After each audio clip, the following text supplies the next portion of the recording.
नमस्कार दोस्तों। देखिए साथियों, आज हम बहुत महत्वपूर्ण जो हैं राष्ट्रीय नेता हैं उनके बारे में बात करेंगे। बाल गंगाधर तिलक। और आपका जो भी सिलेबस है उस सिलेबस में जो सबसे ज्यादा प्रश्न पूछे जाते हैं उसमें से एक हैं बाल गंगाधर जी तिलक। तो थोड़ा और ज्यादा विशेष रूप से इस टॉपिक को ध्यान से पढ़िएगा। और जो पिछले वर्ष भी आपके जो एग्जाम आए हैं उसमें लगभग प्रश्न पूछे जाते रहे हैं। तो आइए शुरुआत करते हैं। सबसे पहले कुछ बेसिक जो डाटा है उसके बारे में बात कर लेते हैं। देखिए 1856 को इनका जन्म होता है, 23 जुलाई 1856 को। और 1 अगस्त 1920 को मृत्यु होती है। और 1 अगस्त वही दिन है जब असहयोग आंदोलन शुरू किया गया था गांधी जी के द्वारा। तो उस दिन भी 1 अगस्त था।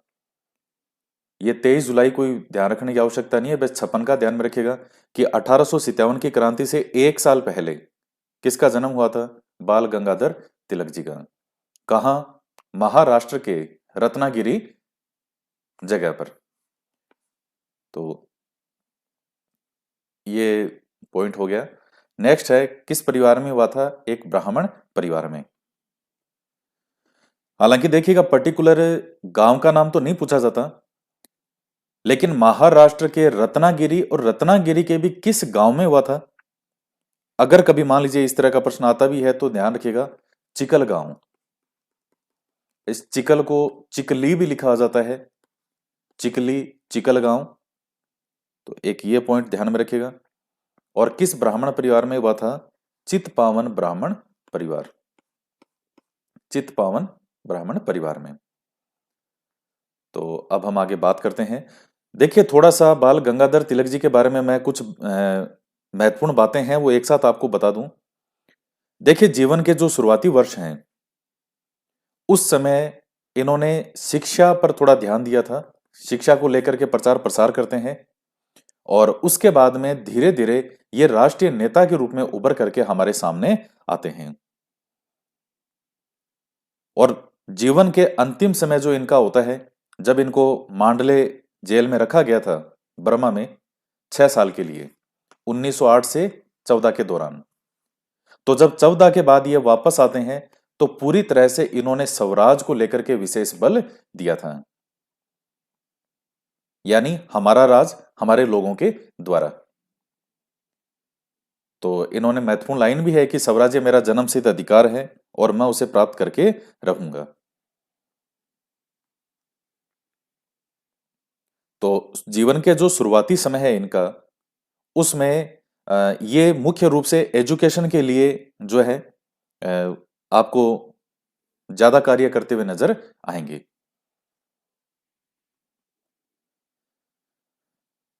तो नेक्स्ट पॉइंट है, दक्कन एजुकेशन सोसाइटी की स्थापना की जाती है पुणे में। कब? 24 अक्टूबर 1884 को। यानी भारतीय राष्ट्रीय कांग्रेस की स्थापना से एक साल पहले। और इस दक्कन एजुकेशन सोसाइटी का जो निर्माण किया गया था, मुख्य रूप से इसका उद्देश्य क्या था? शिक्षा का प्रचार प्रसार करना। देखिए एजुकेशन सोसाइटी से मतलब आप वैसे यहां मत समझ लेना कि ये कोई स्कूल है या कोई कॉलेज है। ये केवल एक सोसाइटी है। अब इस सोसाइटी के अंतर्गत कई कॉलेज स्थापित किए गए थे। और थे कौन कौन जिन्होंने इसका निर्माण किया था? स्थापनकर्ता जो है वो कौन कौन है? जैसे बाल गंगाधर तिलक जी हैं, महादेव गोविंद रानाडे हैं, आगरकर जी हैं, डीके कर्वे जी हैं। तो ये कई लोग हैं जिन्होंने मिलकर के इस दक्कन एजुकेशन सोसाइटी का निर्माण किया था।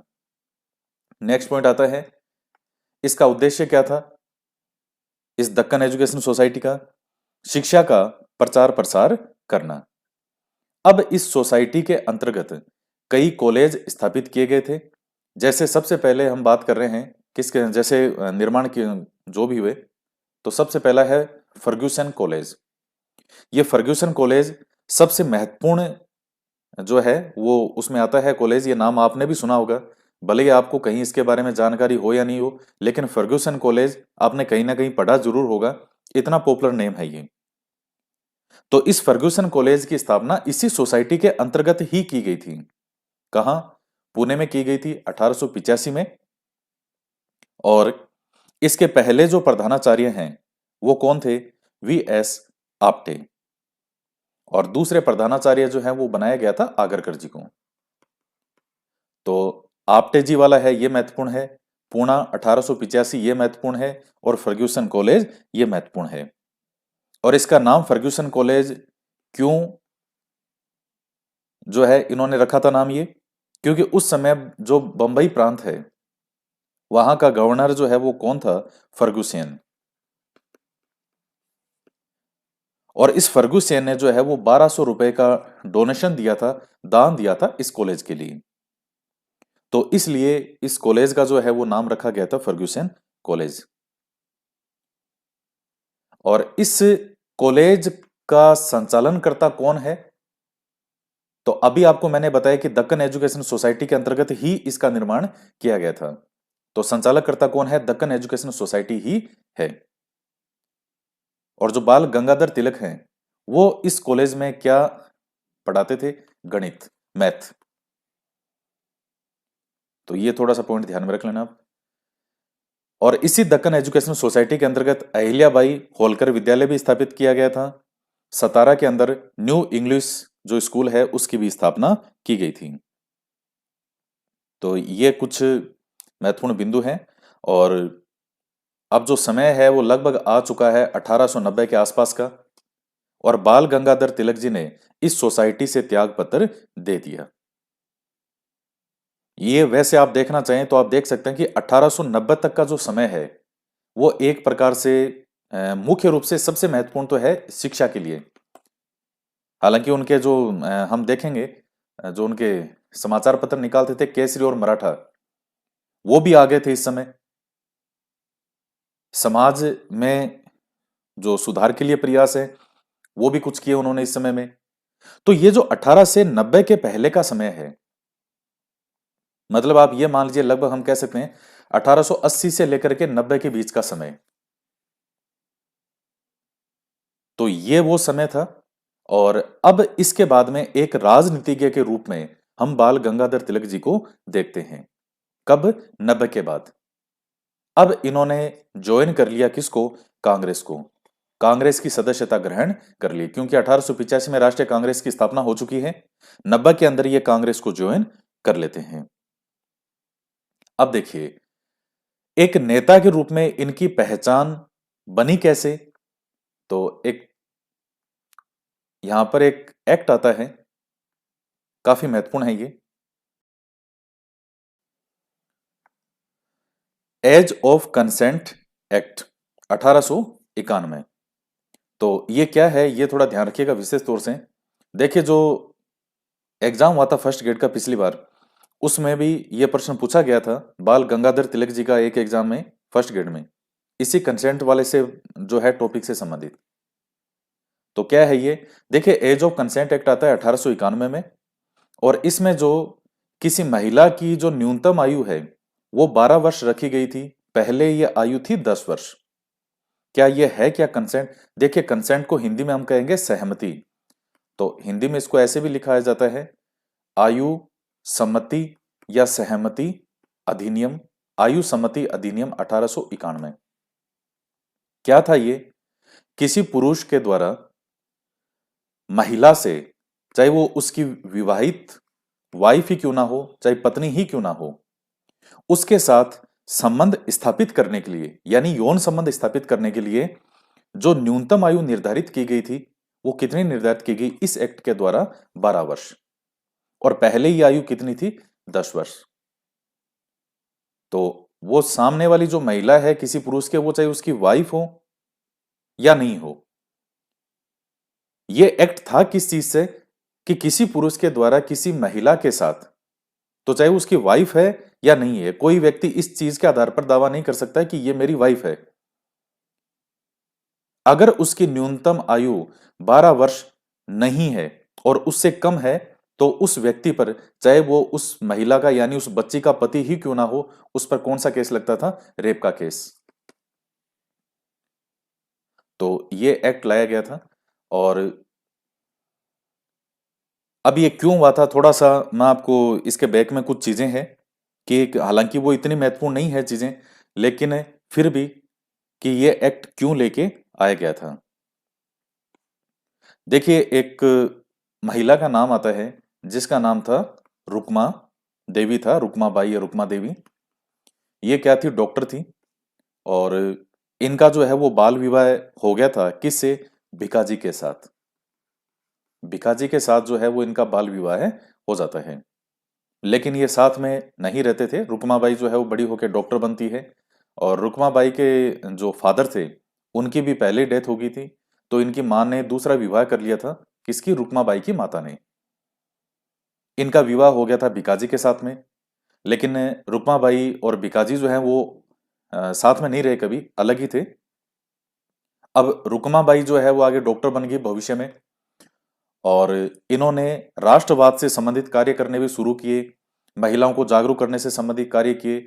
लेकिन जब इन्होंने राष्ट्रवाद के बारे में बात की, उस चीज को लेकर के जो काफी लोग हैं वो इनसे नाराज होते हैं, अंग्रेज भी नाराज होते हैं। तो जो भिखाजी है, इनको ये चीज कहा गया किसके द्वारा? रुक्मा बाई के जो फादर थे। अब जो इनके वास्तविक फादर थे उनकी तो मृत्यु हो चुकी थी। इनकी माता ने जिनसे दूसरे पुरुष से विवाह किया था, यानी वो फादर, सौतेले पिता, उन्होंने भिकाजी को ये संदेशा भिजवाया कि आप रुक्मा बाई को जो है थोड़ा समझाएं बुझाएं जाकर के, और उनको कहें कि आप इस तरह की गतिविधियां बाहर नहीं करें, घर के बाहर। यहां तक कि घर से बाहर निकलने पर ही जो है इनको रोको और इन पर कंट्रोल करो। इस तरीके से इनके पिता ने कहा। तो भिखाजी जो है उन्होंने इस तरह की बात की, लेकिन ये चीज कुछ नहीं शॉर्ट आउट हुई। यह मामला चला जाता है कोर्ट में। तो रुक्माबाई वर्सेस भिकाजी के नाम से यह मामला था 1885 का। अब चूंकि उस वक्त अंग्रेज वगैरह ऑलरेडी नाराज थे, किनसे? इनसे, रुक्माबाई से। और यह केस हार जाती है और भिखाजी इस केस में जीत गए। अब देखिए, उसी समय एक और घटना होती है। वो घटना ये था कि एक बच्ची थी जिसका नाम था फूलमोरी दसी नाम से। फूलमोरी दसी नाम की एक बच्ची होती है। और इस बच्ची का भी बाल विवाह हुआ था एक बड़ी उम्र के आदमी के साथ में। इसकी उम्र शायद लगभग 8-9 वर्ष के आसपास रही होगी उस समय इस बच्ची की, फुलमोरी दस्सी जो है। और जिस आदमी से विवाह हुआ था, लगभग 35-37 साल के आसपास आयु के आदमी के साथ में इसका विवाह कर दिया। और बाद में जब संबंध स्थापित होते हैं इनमें, तो उसमें फुलमोरी देवी जो दसी है, इसकी मृत्यु हो जाती है। बच्ची थी 8-9 साल की। जब इसकी मृत्यु हो गई, उस चीज को लेकर के ये जो हैं रुक्माबाई, इन्होंने इस मामले को किसके पास अपील की? महारानी विक्टोरिया के पास। तो अपील जो हो रही है वो डायरेक्ट कहां हो रही है? महारानी विक्टोरिया के पास में हो रही है। तब महारानी विक्टोरिया ने ये जो केस था, जो हार गई थी रुक्माबाई, जो इस केस को वापस रीओपन किया गया। और जो रुक्माबाई का बाल विवाह था उसे क्या कर दिया गया? रद्द कर दिया गया, निषिद्ध कर दिया गया 1889 में। और इस तरह का मामला दोबारा नहीं हो जो फूलमोरी दसी नाम की बच्ची के साथ में हुआ। तो उस चीज को ध्यान में रखते हुए 1891 के अंदर यह एक्ट लाया गया था, एज ऑफ कंसेंट एक्ट। तो ये इस एक्ट के लाने के पीछे एक बैकग्राउंड था कि किस प्रकार से ये एक्ट पारित होता है।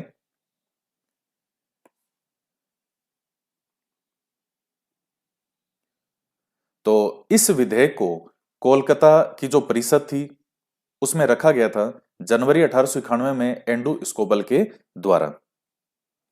तो इसको पास करने के जो पक्ष में थे उसमें कई नेताओं नाम आते हैं, जैसे बहराम जी मालाबारी हैं, कृष्ण जी लक्ष्मण हैं, इस प्रकार से। और विपक्ष में जो इसके वोट पड़े थे, बाल गंगाधर तिलक और रोमेश चंद्र दत्त। तो बाल गंगाधर तिलक जी हैं, उन्होंने इस कंसेंट एक्ट का इस आधार पर विरोध किया था कि यह हिंदू संहिता के विरुद्ध है। तो यही फर्स्ट ग्रेड में पिछली बार पूछा गया था कि एज ऑफ कंसेंट एक्ट का विरोध करने वाला जो राष्ट्रीय नेता कौन था? तो बाल गंगाधर तिलक।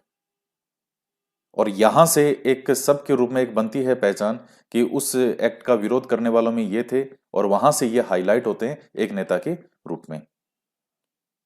तो इस प्रकार से थोड़े इन बिंदुओं को आप ध्यान में रखिएगा। इसके बाद में देखिए, अब जैसे जैसे समय निकल रहा है, अब चूंकि बाल गंगाधर तिलक जो है वो शुरू से ही किस मिजाज के हैं, गरम मिजाज के। और मैंने आपको बताया जो गरम दल के तीन प्रमुख नेता थे, लाल बाल पाल, तो उसमें जो बाल हैं वो यही बाल गंगाधर तिलक हैं। तो राष्ट्रवाद की भावना इनमें बहुत ज्यादा थी अपने देश के लिए। तो राष्ट्रवाद की भावना से युवाओं को कैसे मोटिवेट किया जाए, युवाओं को कैसे प्रेरित किया जाए। अगर आप खुल्लम खुल्ला जाकर के भाषण दोगे तो अंग्रेज वहीं से पकड़ के जेल में डाल देंगे। तो इसलिए गणपति उत्सव और शिवाजी उत्सव शुरू किए गए थे 1893 में, 1893 में, और शिवाजी उत्सव शुरू किया गया था 1895 में। और आज भी बहुत धूमधाम से ये उत्सव मनाए जाते हैं। तो इन उत्सवों को देखिए, शुरू करने का उद्देश्य था क्या? युवाओं में राष्ट्रवादी भावनाओं का विकास। युवा जब इन उत्सव में आते थे तो उनके अंदर राष्ट्रवादी भावनाएं जो है विकसित की जाती थीं। राष्ट्रवाद से यह उत्सव कोई ऐसा नहीं है कि एक दिन चला या 2 दिन चला है, 15-15 दिन तक ये उत्सव चलते थे। तो ये मेनली रीजन यही था कि अंग्रेज डायरेक्ट नहीं इस तरह से कोई अटैक करें कि देखो ये इस तरह से युवाओं को भड़का रहे हैं। तो इसलिए इन उत्सवों के साइड में ये चीजें चलती थी राष्ट्रवादी। तो ये दोनों उत्सव आप ध्यान में रखिएगा। इसके बाद में देखिएगा, 1896-97 की घटना होती है कि पुणे के अंदर प्लेग फैलता है। प्लेग किससे फैलता है? चूहों से फैलता है। तो अंग्रेज सरकार ने क्या किया कि जो ब्रिटिश भारतीय सेना थी उसे इसे नियंत्रित करने के लिए कुछ विशेष अधिकार दे दिए। जैसे आप किसी भी घर में जाकर के और घर की तलाशी ले सकते हो, लोगों के आने जाने पर रोक लगा सकते हो। तो बहुत ज्यादा उनको इस तरह से अधिकार दिए गए। और इस चीज को लेकर के बाल गंगाधर तिलक का जो समाचार पत्र था केसरी, उन्होंने केसरी में एक लेख लिखा था जो काफी उस टाइप का था कि जो भी पढ़े तो उसमें जोश भर जाए। तिलक ने ये उसमें जैसे इस तरह की लाइनें लिखी थी कि अगर कोई आपके घर में घुसता है, आप युवा हो, उसको आग लगा दो घर बंद करके। कोई जबरदस्ती आपके घर में घुस रहा है, उसको घर में बंद करो और घर के बाहर क्या लगा दो, लॉक लगाकर उस घर में आग लगा दो, अपने घर को जला दो। इससे अच्छा ज्यादा बेटर ये है।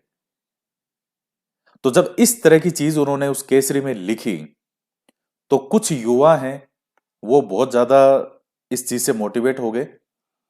और 1897 में ही चापेकर बंधु, ये चापेकर बंधु जो हैं ये कौन थे? दामोदर हरि और बालकृष्ण। तो ये हैं दोनों चापेकर बंधु जिनको हम कहते हैं। इन्होंने इस लेख से प्रभावित होकर के प्लेग कमिश्नर रैंड और जो आर्य सेठ था, आयर सेठ, इसकी हत्या कर दी। तो ये घटना जो है वो जून के आसपास की है, जून 1897 में। तो ये प्रश्न भी पूछ रखा है कि ये कब की घटना हुई थी, इसके अलावा किनकी हत्या की थी, कौन थे चापेकर बंधु, दामोदर हरि और बालकृष्ण के द्वारा, किसके लेख से प्रभावित होकर के? तो बाल गंगाधर तिलक के लेख से प्रभावित होकर के। तो इस कारण से बाल गंगाधर तिलक पे राजद्रोह का केस लगता है। और राजद्रोह का केस लगने के कारण जो है वो इनको 18 माह का कारावास सुनाया गया। तो ये ध्यान रखिएगा, ये पहली जेल है बाल गंगाधर तिलक की। और तिलक को जो है वो भारत के प्रथम राजनीतिक कैदी कहा जाता है। तो और यही नहीं, इन्होंने पहली बात तो वो लेख लिखा, उससे प्रभावित होकर के इन्होंने हत्या कर दी। इनको तो फांसी फिर हो ही गई थी, चापेकर बंधुओं को अंग्रेजों ने फांसी दे दी। और ये जब घटना हो गई थी, इन्होंने जब प्लेग कमिश्नर की हत्या कर दी इन बंधुओं ने, उसके बाद भी ये केसरी में ये और लिखते हैं, इस घटना की जो तुलना है वो उस चीज से करते हैं कि शिवाजी ने जो अफजल खान की हत्या की थी उस चीज से जोड़ करके लिखते हैं कि बहुत बढ़िया हुआ। और जिस तरह शिवाजी ने अफजल खान की हत्या की थी उसी तरह से चापेकर बंधुओं ने जो रैंड और आर्य सेठ को मार के बहुत अच्छा किया। तो इस कारण से फिर जो है वो इन पे राजद्रोह का केस लगा था। 18 माह की जेल होती है। अब जो उदारवादी थे देखिए, उनसे थोड़ा बढ़ नहीं रही थी इनकी, क्योंकि मैंने अब देखिए घटनाक्रम यहां से शुरू हो जाता है। 1885 में भारतीय राष्ट्रीय कांग्रेस की स्थापना होती है और समय आ चुका है 1897 का, जब इनको 18 महीने का कारावास सुनाया गया है तिलक जी को। अब इनको तो 18 माह का कारावास हो गया। इसके बाद में जैसे 1897 का अधिवेशन हुआ था कांग्रेस का, 98 में अधिवेशन हुआ था, तो उनमें तिलक जी को रिहा करने के लिए प्रस्ताव रखे गए थे, लेकिन उदारवादी थे, उन्होंने इनको पारित नहीं होने दिया। उदारवादियों में जैसे दादा भाई नौरोजी, सुरेंद्रनाथ बनर्जी, गोपाल कृष्ण गोखले, ये कहीं ना कहीं ये नहीं चाहते थे कि जो तिलक जी हैं वो बाहर आए। तो इसलिए उन्होंने जो है वो ये पारित नहीं होने दिए उनको रिहा करने से संबंधित। तो जब रिहा करने से संबंधित ये चीजें पारित नहीं होगी तो कहीं ना कहीं मन में जो खटास है वो पड़ना शुरू हो चुकी थी 1897 से ही। और इसी तरह ये खटास बढ़ते बढ़ते 1907 में इतना होती है कि 1907 में सूरत अधिवेशन में कांग्रेस दो दौड़ों में बंट जाती है, गरम दल और नरम दल। और फिर बाद में वापस जाकर के गरम दल और नरम दल एक कब होते हैं? 1916 में लखनऊ के अंदर, जो वहां अधिवेशन होता है लखनऊ में, वहां जाकर के ये वापस एक होंगे। तो ये बीच का जो स्थान था,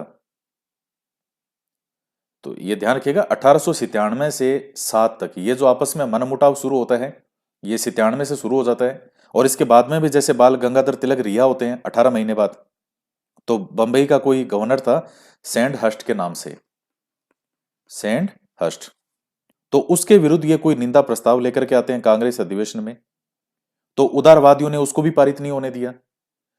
तो जैसे उदारवादी मन में ठान के बैठे थे कि तिलक की कोई भी चीज हमें पारित नहीं होने देनी है, तो कई उसके थे कारण, जैसे बाल गंगाधर तिलक हैं ये लोकप्रिय बहुत ज्यादा हो रहे थे। तो कोई बहुत ज्यादा लोकप्रिय होने लगता है जनता में, तो ये भी कई लोगों को समस्या क्रिएट होती है जो कि पहले से स्थापित हो। और यही चीज कहीं ना कहीं काफी चीजें थी, उनमें से एक बहुत महत्वपूर्ण फैक्ट ये था कि बाल गंगाधर तिलक जो है वो दिनों दिन बहुत ज्यादा लोगों में लोकप्रिय हो रहे थे। लोग इनको लोकमान्य कहने लगे थे, लोकमान्य। तो इस तरह से मनमुटाव शुरू हो जाता है और ये भारत के लिए काफी महंगा साबित हुआ ये जो मनमुटाव था।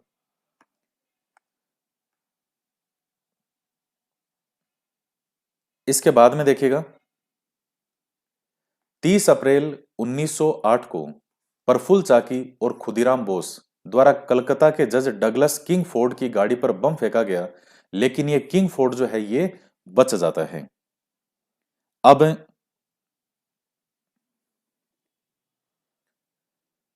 तो वो जो है ये डगलस जो है ये गाड़ी में नहीं था इसलिए बच गया। और लेकिन वो जो बम था उससे दो ब्रिटिश महिलाओं की मृत्यु हो जाती है। जब ये किंगफोर्ड बच गया तो उसके बाद में क्या होता है, जो प्रफुल्ल चाकी था इसने आत्महत्या कर ली, सुसाइड कर लिया, और खुदीराम बोस को जो है वो फांसी दे दी गई। अब देखिए जो बाल गंगाधर तिलक हैं यहां कैसे उन पर आरोप लगेगा राजद्रोह का। बाल गंगाधर तिलक ने जो केसरी इनका समाचार पत्र था उस केसरी के अंदर इन दोनों का बचाव किया था कि इन्होंने जो किया इनकी कोई गलती नहीं है और जो किया वो ठीक किया, और अब वो बच गई, महिलाएं मर गई, इनकी गलती नहीं थी उसमें। तो चूंकि जब इन्होंने केसरी के अंदर इनका बचाव किया, वो लेख लिखते हैं इस चीज को लेकर के, और तिलक को गिरफ्तार कर लिया जाता है। विशेष अदालत में ये केस चलता है इनका। 9 सदस्य जो हैं उनकी ज्यूरी बैठती है और उसके अंदर 7-2 के अनुपात में फैसला जो है ये सुना दिया गया। यानी 7 जनों ने ये कह दिया उसमें कि साहब इनको 6 वर्ष की सजा सुनाई जाए। तो तब बाल गंगाधर तिलक जो हैं इन्हें 6 वर्ष के कारावास की सजा सुनाई जाती है और इनको 6 वर्षों के लिए मांडले जेल भेज दिया जाता है। हालांकि इनके जो वकील थे तिलक के, वो थे जिन्ना, मोहम्मद अली जिन्ना, लेकिन वो केस हार जाते हैं और इनको मांडले जेल भेज दिया गया था 6 वर्षों के लिए। तो 1908 में जाते हैं और 1914 में वहां से रिहा होते हैं। तो ये 6 वर्षों के लिए मांडले जेल में रहे थे और उसी मांडले जेल में रहते हुए इन्होंने गीता रहस्य, जो कि गीता से संबंधित है, कर्म से संबंधित, कर्म योग, और ऐसा कहते हैं कि गीता, और मैंने भी पढ़ा है इस पुस्तक को, ऐसी बेजोड़ पुस्तक जो कि कर्म से संबंधित हो, मैंने कोई दूसरी पुस्तक नहीं देखी। इतनी बेजोड़ किताब है, पूरी तरह कर्म योग से संबंधित है। कर्म से मतलब कि कर्म करने के लिए इस पर जोर दिया गया है। भाई गीता के अंदर कई चीजें लिखी गई है, ज्ञान योग है, भक्ति योग है, कर्म योग है। तो जैसे भगवान कृष्ण अर्जुन को कहते हैं कि अर्जुन तुम्हें कर्म करना चाहिए,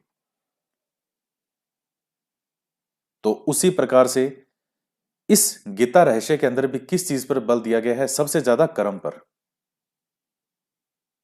यानी एक तरह से यह है कि जो युवा हैं वो आगे आए और अपने देश को इन अंग्रेजों से आजाद कराएं। तो ये कुछ महत्वपूर्ण बिंदु हैं।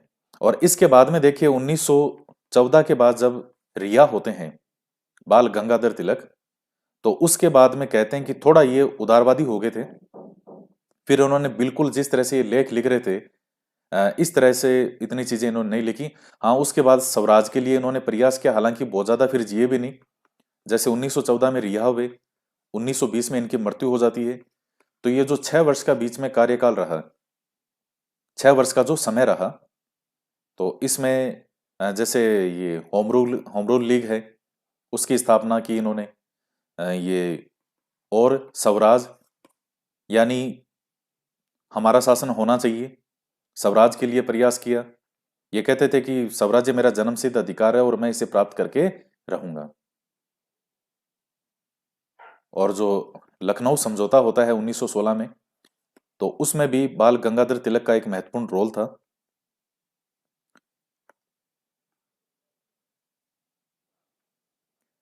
इसके बाद में देखिएगा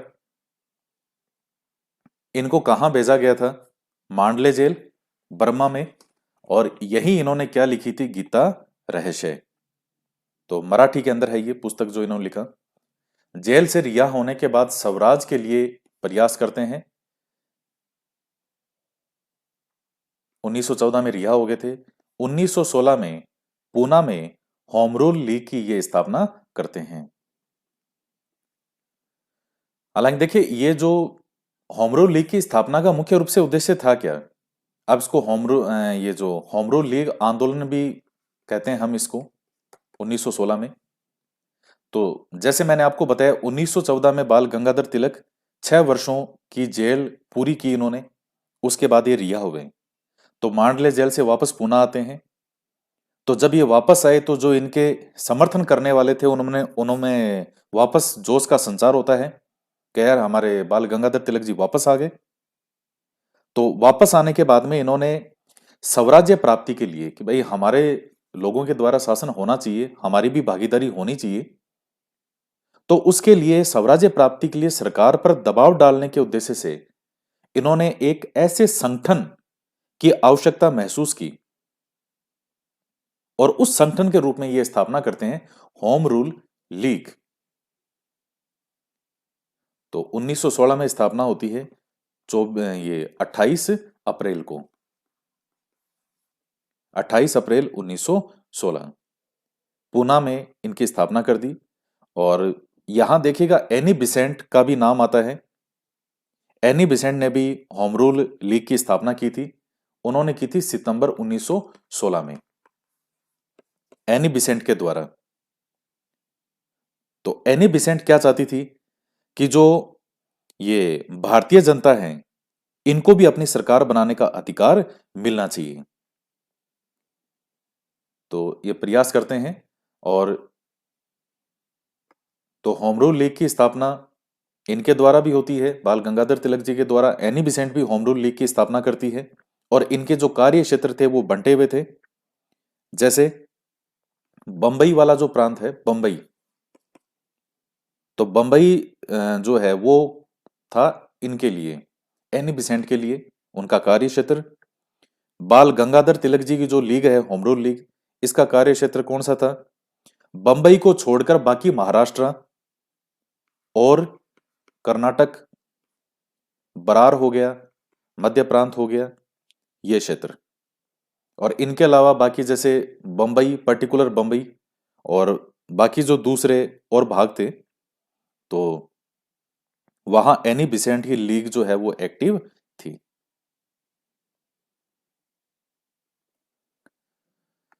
तो ये कुछ महत्वपूर्ण बिंदु हैं। इसके बाद में देखिए, अच्छा एक चीज कभी, हालांकि आपसे इसमें फर्स्ट पेपर में तो इस तरह से पूछता तो नहीं है, ये प्रॉपर होम रूल लीग कहाँ कहीं और भी था क्या पहले, जिससे इन्होंने सुना था कि अच्छा वहां भी ये होम रूल लीग चला है? तो होम रूल लीग मेनली ये कहाँ चला था? आयरलैंड के अंदर।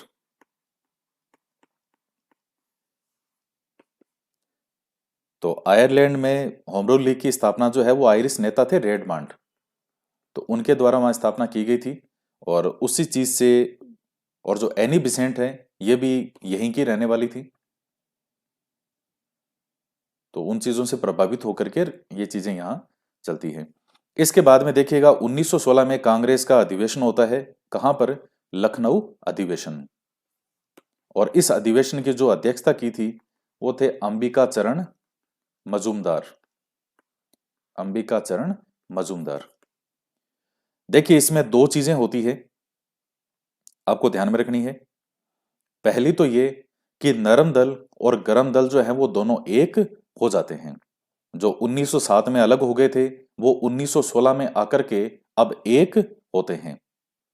तो दोनों को एक करने में महत्वपूर्ण भूमिका जो है वो, एक तो बाल गंगाधर थे तिलक, और दूसरा नाम हालांकि सामान्यतः इसमें नहीं पूछा जाता, लेकिन पूछा जाए तो मोहम्मद अली जिन्ना।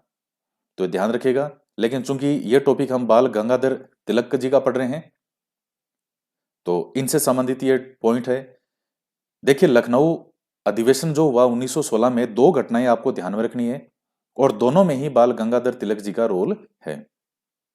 एक तो ये कि दोनों को एक कर दिया, गरम दल और नरम दल को। और दूसरा, जो हिंदू नेता थे और मुस्लिम लीग, इनके मध्य भी समझौता स्थापित करवा दिया गया। तो ये जो समझौता स्थापित होता है इसी को ही हम कहते हैं लखनऊ समझौता। तो ये दोनों को ही करवाने में बाल गंगाधर तिलक जी और मोहम्मद अली जिन्ना जो है इनके प्रयासों से गठित हुआ था। तो 1916 में लखनऊ अधिवेशन की तो अध्यक्षता की अंबिका चरण मजूमदार, और मुस्लिम लीग के अधिवेशन की अध्यक्षता करते हैं मोहम्मद अली जिन्ना। ये इसी अधिवेशन का 1916 का ही चल रहा है ये। तो हालांकि देखिएगा मुस्लिम लीग जो है वो पहले साथ में नहीं थी, लेकिन अब एक प्रयास होता है और हिंदू नेता जो थे और मुस्लिम लीग के मध्य भी समझौता हो जाता है। हालांकि जैसे अब वो समझौता है तो उसमें कई चीजें हैं जो मुस्लिम लीग की जो मांगे थी उनको स्वीकार कर लिया गया था। हालांकि हेड अभी कौन है मुस्लिम लीग के, जो है मोहम्मद अली जिन्ना है, जो अध्यक्षता की है जिन्होंने, मुस्लिम लीग की जो अध्यक्षता करने वाले थे। तो क्या क्या जैसे मांगे थी कि जो अल्पसंख्यक हैं उनकी जनसंख्या से अधिक अनुपात में व्यवस्थापिका जो सभाएं हैं उनमें उनको स्थान दिया जाए। सांप्रदायिक प्रतिनिधित्व प्रणाली है उसको अपनाया जाए, यानी जैसे मुस्लिमों को वोट भी मुस्लिम ही दे सकते हैं। ये जो चीज थी कि मुस्लिमों को भी वोट कौन देगा, मुस्लिम ही वोट दे सकते हैं, दूसरा उनको वोट भी नहीं दे सकता। और एक तीसरा पॉइंट था सांप्रदायिक निषेधाधिकार। सांप्रदायिक निषेधाधिकार क्या था? जैसे मान लीजिए कि कोई प्रस्ताव कि किसी विशेष संप्रदाय पर अगर प्रभाव डालने वाला हो तो उसे तब तक स्वीकार नहीं किया जाएगा जब तक कि उस संप्रदाय की व्यवस्थापिका सभा के सदस्य उसको स्वीकार नहीं कर लेंगे। तो ये इस तरह की जो मांगे थी उसको हिंदू नेताओं से, मतलब जैसे कांग्रेस ने इसको स्वीकार कर लिया मुस्लिम लीग की इन मांगों को। तो इसलिए ये 1916 वाला जो टाइम पीरियड है ये बहुत ज्यादा महत्वपूर्ण है। और आप एक तरह से ये मान सकते हो कि देश के विभाजन का जो आधार तैयार हो रहा है वो इस अधिवेशन में हो रहा है। एक तो 1909 में मार्लियामेंटो एक्ट आ गया और रही सही जो कसर थी वो यहां पूरी हो गई। यह समझौता जो देखने में इतना अच्छा लग रहा है कि यह समझौता हो गया, कहीं ना कहीं इस समझौते के अंदर वो आधार तैयार हुआ है कि भविष्य के अंदर भारत का विभाजन हो। तो लेकिन आप थोड़ा फिर वो दूसरी चीजें और काफी डिटेल में चले जाएंगे। मेन जो मैंने चीजें आपकी वो बता के ध्यान रखना। लखनऊ समझौते की अध्यक्षता, ये लखनऊ का कांग्रेस का अधिवेशन होता है 1916 में, अध्यक्षता किसने की? अंबिका चंद्र मजूमदार। दो बातें महत्वपूर्ण है, गरम दल और नरम दल दोनों एक हो गए, और दूसरा जो हिंदू नेता और मुस्लिम लीग थी इनके मध्य जो है वो समझौता हो जाता है कुछ मांगों को लेकर के। मुस्लिम लीग ने कुछ मांगे रखी, उन मांगों को यहां इन्होंने स्वीकार कर लिया। तो इन्हीं को ही हम कहते हैं लखनऊ समझौता। नरम दल और गरम दल हैं वो दोनों एक हो जाते हैं। और इसके बाद में कुछ समाचार पत्रों से संबंधित बात कर लेते हैं। केसरी समाचार पत्र था बाल गंगाधर तिलक जी का, 1881 में निकाला था। मराठा था, यह 82 में निकाला। केसरी की भाषा थी मराठी, और मराठा जो समाचार पत्र था उसकी भाषा थी अंग्रेजी। और ये क्वेश्चन बहुत बार विद्यार्थियों को कंफ्यूज करता है। मराठा नाम का पूछ के वो ये पूछता है कि मराठा समाचार पत्र किस भाषा में निकाला गया था, और वो पहला ऑप्शन ही देता है मराठी। और स्टूडेंट देखता है कि नाम ही मराठा है तो फिर भाषा भी मराठी होगी, नहीं। मराठा समाचार पत्र किस भाषा में था? अंग्रेजी में। और केसरी समाचार पत्र है वो किस भाषा में था? मराठी में। केसरी में बहुत ज्यादा लेख लिखते थे। इनको जो जेल हुई थी, कारागार, वो ज्यादातर केसरी में जो लिखते थे उन्हीं के कारण हुई थी। इसके बाद लोकमान्य इनको कहा जाता है, भारत का बेताज बादशाह कहा जाता है, हिंदू राष्ट्रवाद का पिता कहा जाता है। और एक जो तो पत्रकार थे, अंग्रेज पत्रकार वेलेंटाइन सिरोल। तो सिरोल ने तिलक जी के लिए क्या लिखा है कि ये तो भारतीय है शांति के जनक हैं। यह प्रश्न भी काफी बार पूछा है कि इनको भारतीय है शांति का जनक किसने कहा? वेलेंटाइन सिरोल। ये लिखता है कि यहाँ जो भी है शांति हो रही है भारत में उसके जिम्मेदार कौन है? तिलक जी है। तो एक स्टेटमेंट है, ध्यान रख लेना। तिलक जी जो है वो कभी भी कांग्रेस के अध्यक्ष नहीं बने।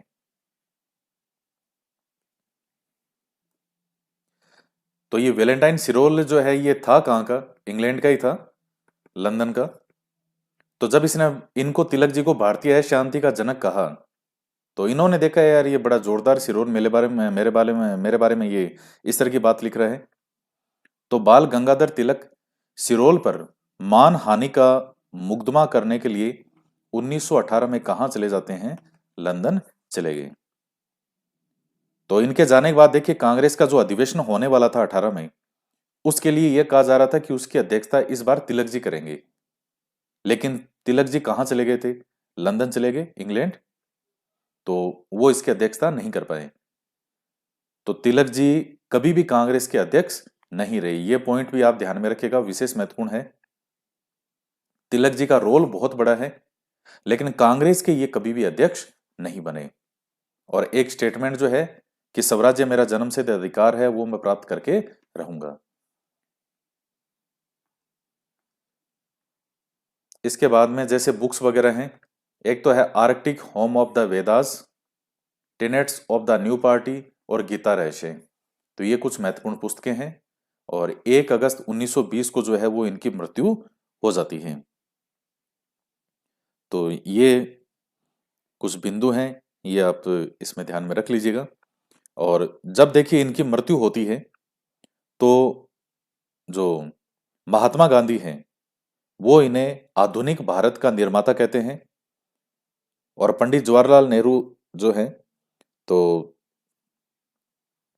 वो इनको भारतीय क्रांति के जनक कहते हैं।